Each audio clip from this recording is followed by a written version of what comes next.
major in theology at Christendom, you first go through a core curriculum preparation, which consists of an entire year of dogma review, straight from the Catechism of the Catholic Church and Ott and other approved sources of the actual dogmas word for word, and then a year of biblical orientation, Old Testament introduction, New Testament introduction.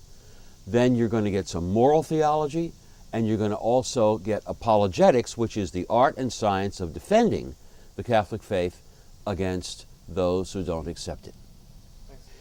In the upper division, you will be taken through the traditional dogmatic tracts, Tracts, funny old word, but the teaching of theology was divided into dogmatic tracts, one on the one God, one on the Trinity, one on creation, one on grace, one on the church, and so on. It was divided up that way. And in the old days, you were given the scriptures which support our dogmas in each of those areas, and you were also given the dogmas themselves, and you were given a philosophical discussion that showed how these things were credible.